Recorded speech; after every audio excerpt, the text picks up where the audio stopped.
Part 1. You will hear a new student on a short summer course getting information from the college receptionist. First, you have some time to look at questions 1 to 5.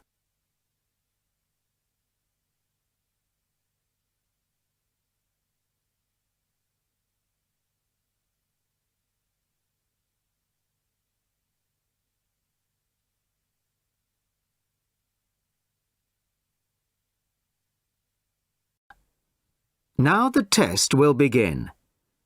You should answer the questions as you listen, as you will not hear the recording a second time. Listen carefully to the first part of the conversation and answer questions 1 to 5. Sorry to keep you waiting. Okay, here's the information you need.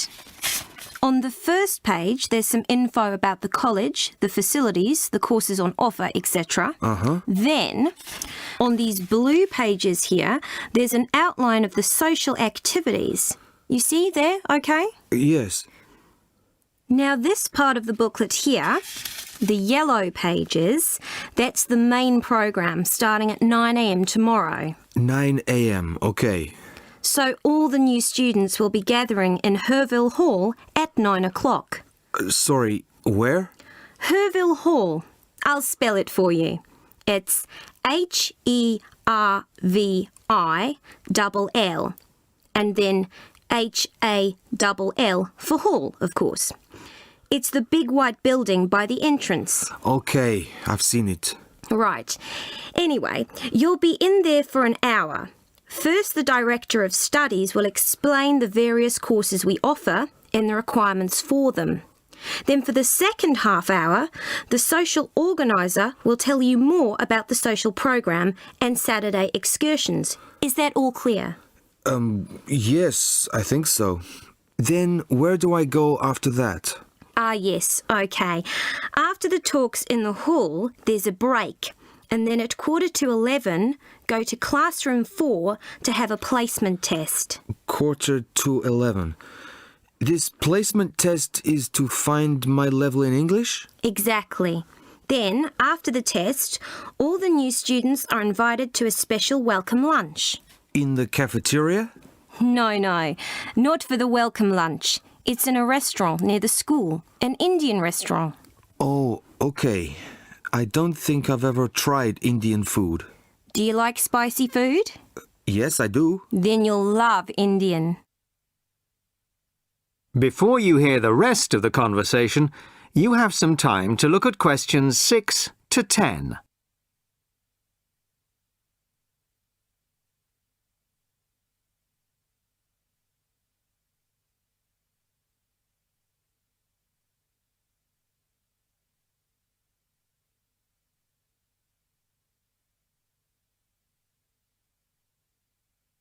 Now listen and answer questions 6 to 10.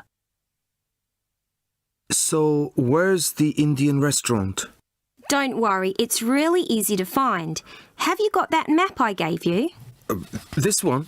Yes, that's it. See here, the main entrance to the school? Yes? Well, don't go out of there. There's a smaller entrance here, round the back.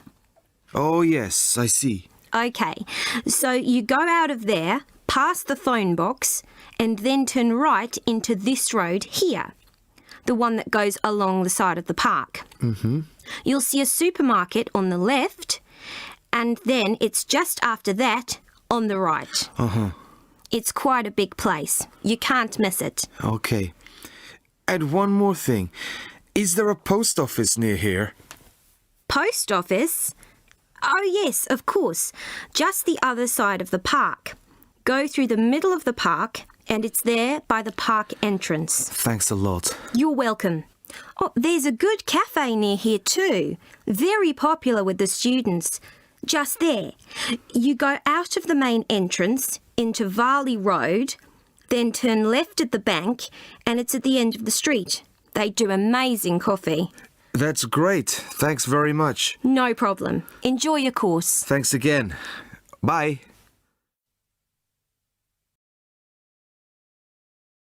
That is the end of part 1. You now have half a minute to check your answers.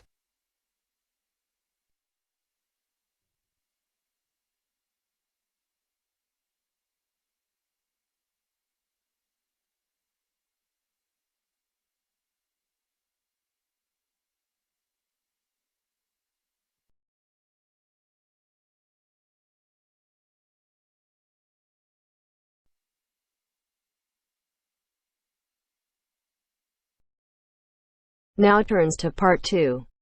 You are going to hear a talk about making the most of graduate school. First, you have some time to look at questions 11 to 16.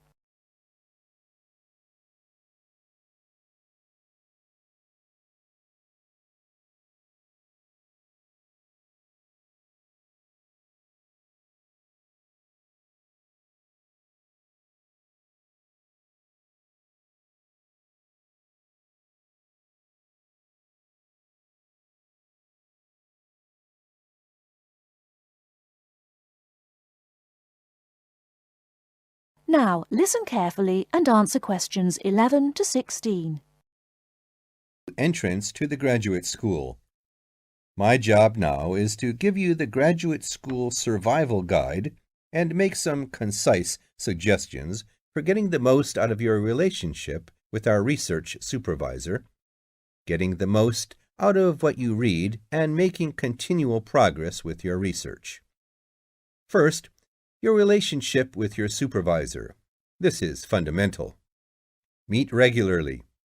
You should expect to meet once a week or at least every other week because this will give you the motivation to make progress and also keeps your advisor aware of your work.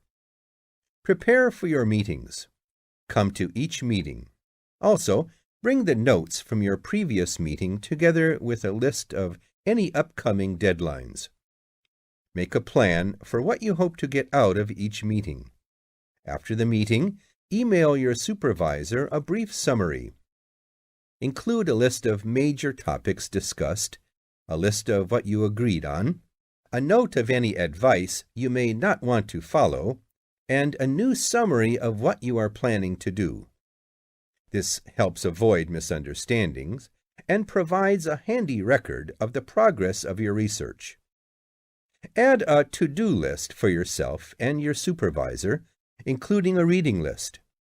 Finally, add the time and date for the next meeting. My second main piece of advice is to keep your supervisor informed. Show him or her the results of your work as soon as possible.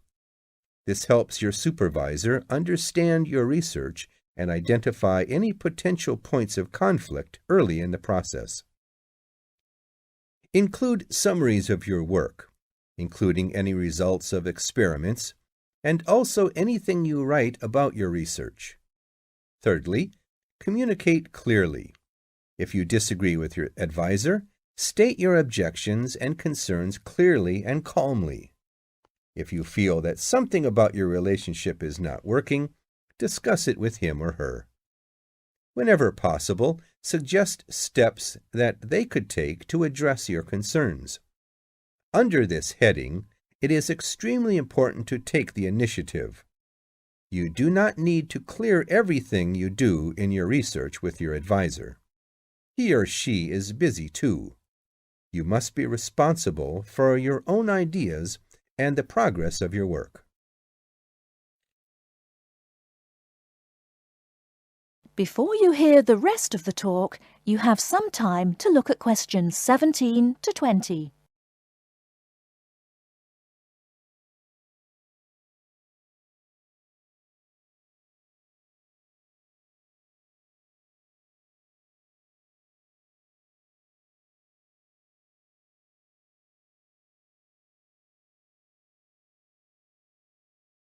Now listen and answer questions 17 to 20. The second section of my talk is about getting the most out of what you read. The first principle here is to be organized.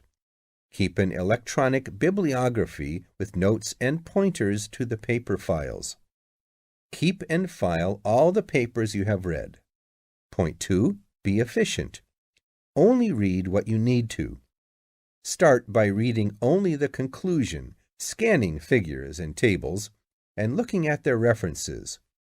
Read the other sections only if the paper seems relevant or you think it might help you get a different perspective.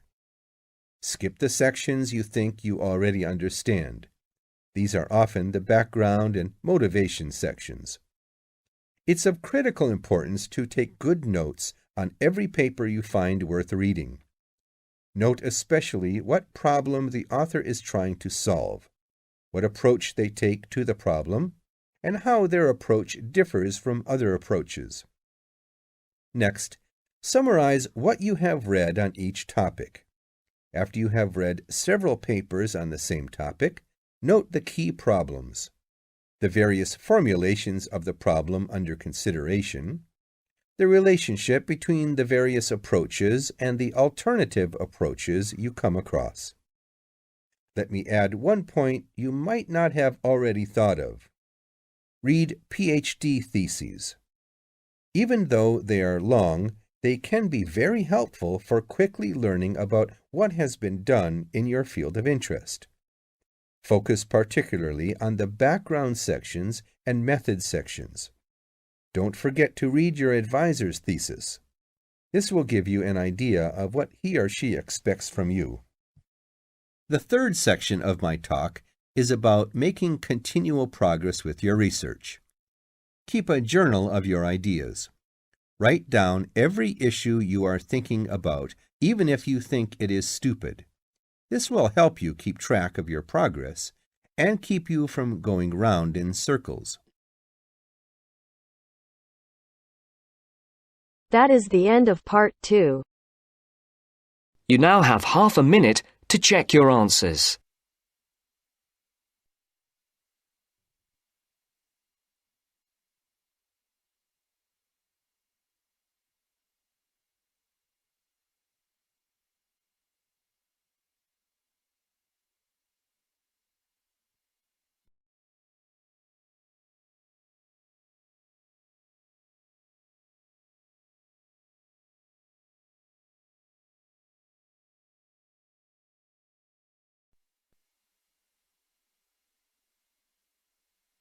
Now turns to part 3. Part 3. You are going to hear a lecture about the Miners Hotel.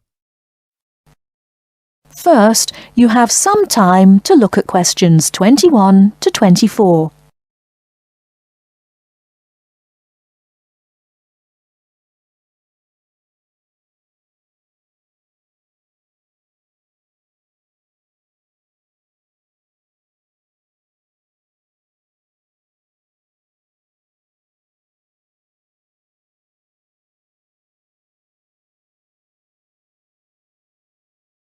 Now, listen carefully and answer questions 21 to 24.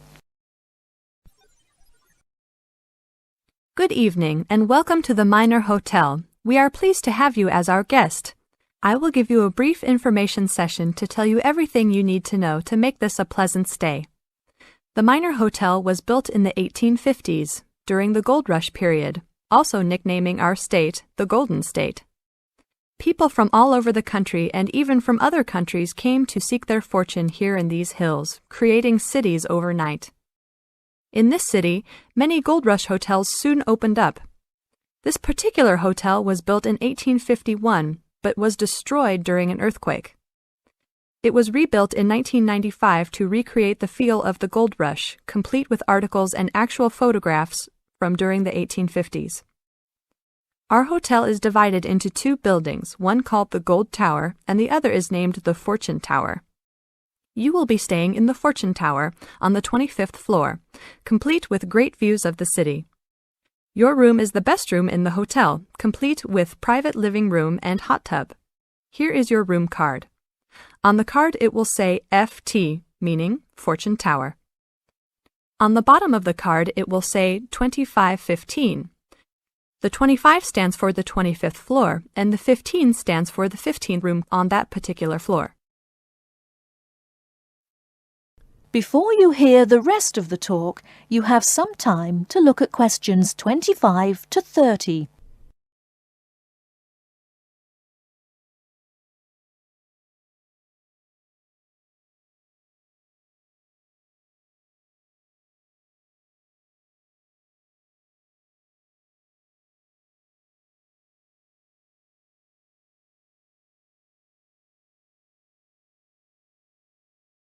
Now listen and answer questions 25 to 30.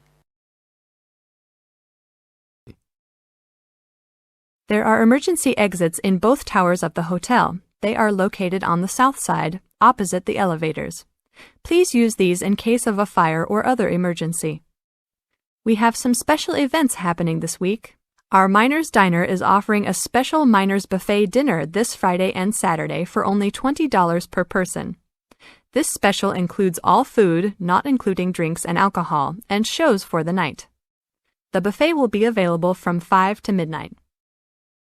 Because of the historical significance of our hotel, there are some special rules. The first rule is that there is no smoking allowed anywhere in the building, not even in your own room.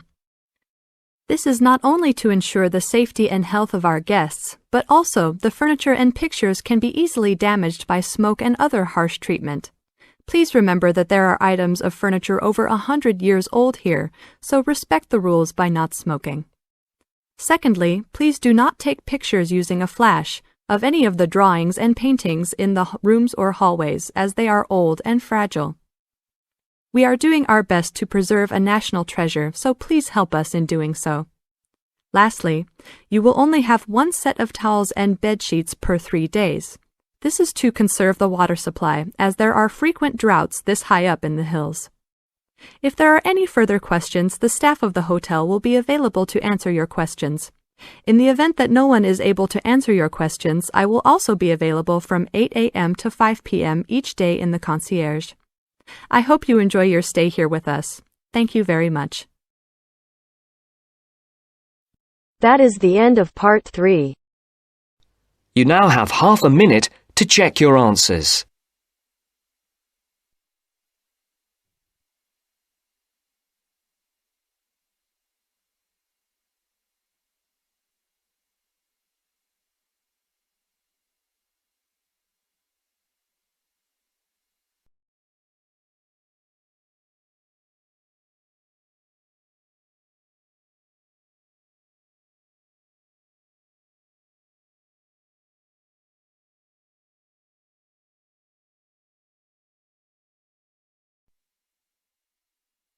Now turns to part 4. Part 4. You will hear an environmental studies student giving a presentation about his project on saving an endangered species of plant. Now you have some time to look at questions 31 to 40.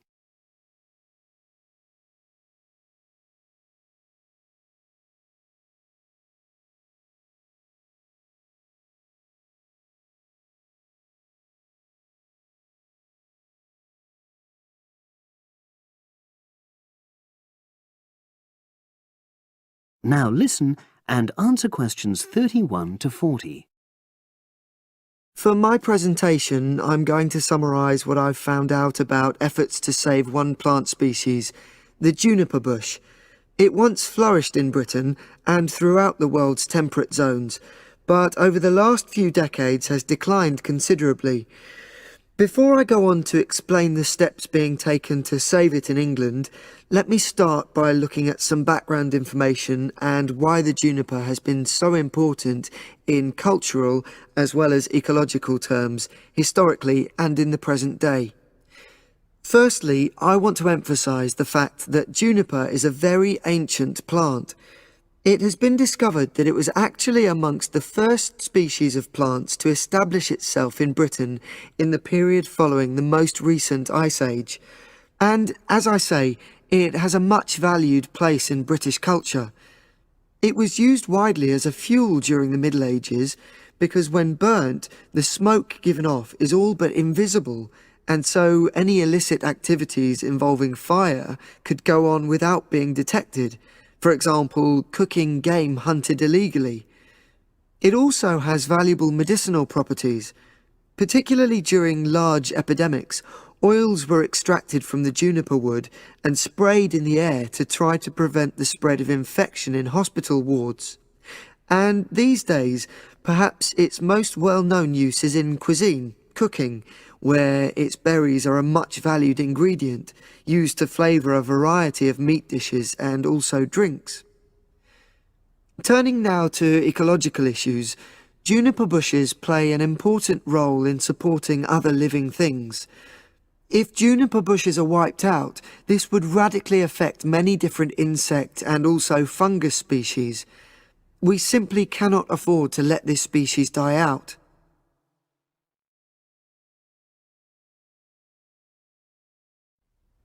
So, why is the juniper plant declining at such a rapid rate? Well, a survey conducted in the north and west of Britain in 2004-5 showed that a major problem is the fact that in present-day populations, ratios between the sexes are unbalanced, and without a proper mix of male and female, bushes don't get pollinated. Also, the survey found that in a lot of these populations, the plants are the same age, so this means that bushes grow old and start to die at similar times, leading to swift extinction of whole populations. Now, the charity Plant Life is trying to do something to halt the decline in juniper species. It's currently trying out 2 new major salvage techniques, this time focusing on lowland regions of England. The first thing it's trying is to provide shelters for the seedlings in areas where juniper populations are fairly well established. These, of course, are designed to help protect the plants at their most vulnerable stage. A further measure is that in areas where colonies have all but died out, numbers are being bolstered by the planting of cuttings which have been taken from healthy bushes elsewhere. Now, I hope I've given a clear picture of the problems facing this culturally and ecologically valuable plant, and of the measures being taken by Plant Life to tackle them. If anyone has any questions, I'd be happy. That is the end of part 4.